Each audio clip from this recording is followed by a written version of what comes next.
My name is Shuji Akiyama. I was born on November 25th, 1921 in Kaiwiki, Hilo, Hawaii. My father and mother are Japanese. We spoke mostly Japanese at home. But when we go to English school, we have to speak English. It's kind of,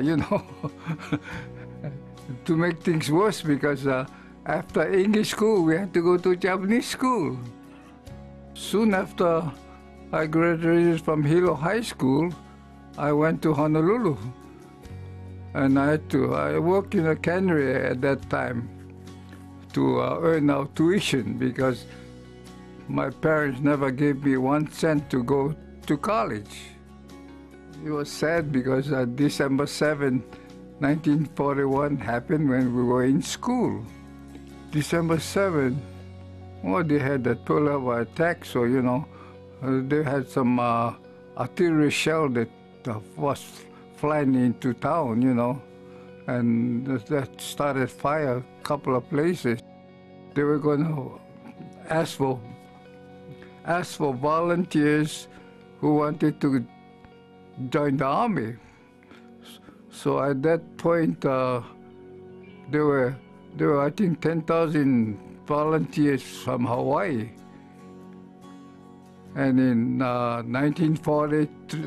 March of 1943, they formed the 442nd Veteran Combat Team. They considered us enemy alien, I think, because they told us on a train, lock all the windows, don't open the windows or anything. Everything was discrimination, So we rode the train for, I would say, about 5 days from Oakland to Camp Shelby. They gave me a big radio, about a 50-pound radio, and I was supposed to follow the company commander around, and send message from there. So they never gave me any instruction what to say, how to say, when to say.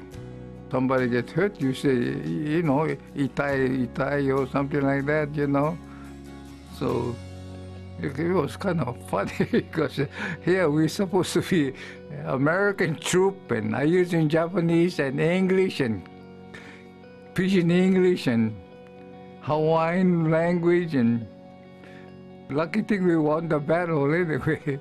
A lot of my life I've spent it asking him to tell me stories, because we slept here a lot too, and he used to tell us bedtime stories. But it was pretty often that I asked him, like, what was it like? And he would tell me about what it was like to dig a foxhole and how it was to sleep in that foxhole.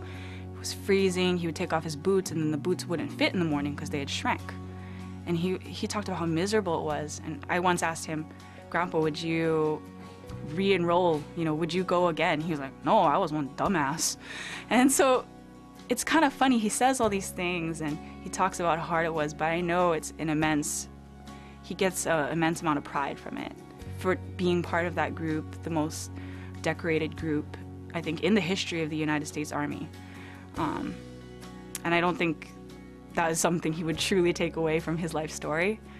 But I know that it was a really scary time, and I'm just glad that he came out on the other end of it, still an amazing person, really strong person. The 42nd gave the Nisei a really spirit of, and they could tell the white people that, heck, the 42nd was Japanese American, and they fought for the Americans, So they kind of shut up after that. He told me, hey, you want to meet this girl, I said, okay, let's go. And that's how I met my wife, So we started to go out to there used to be a Boston theater. She used to live in Moili, close to King Street, And we used to go to a Boston theater, and we had dinner right around there, on King Street.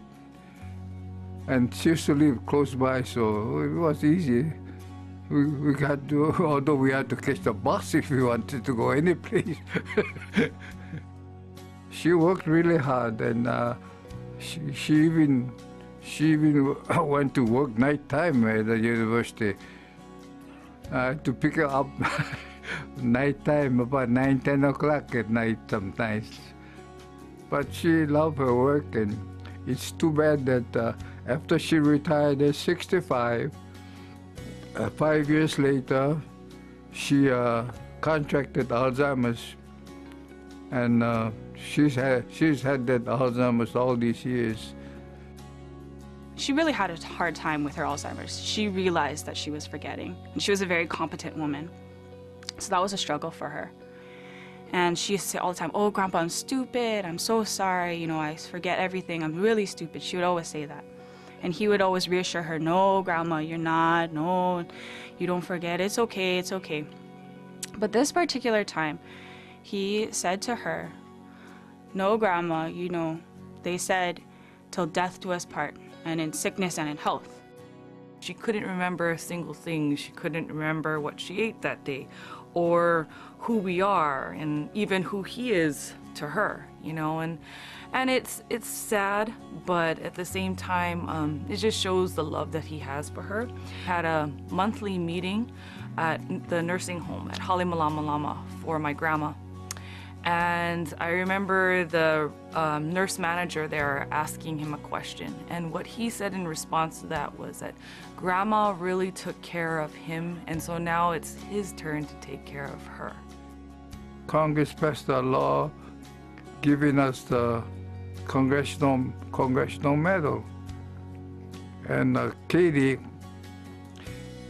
teacher in New Jersey read about it in the newspaper about the 442nd. So she said, "Hey, does anybody know anything about the 442nd?" Well, my granddaughter, Katie, said, "Oh yeah, my grandfather was in the 442nd. So she said, "Oh, how about making a report about the 442nd? And so I sent her a box full of junks, you know, about the 442nd. And she made a report to the class, and she got an A+ for that.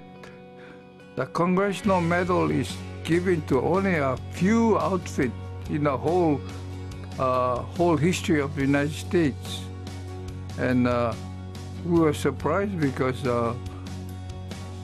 it's something that, you know, very few people would get, you know.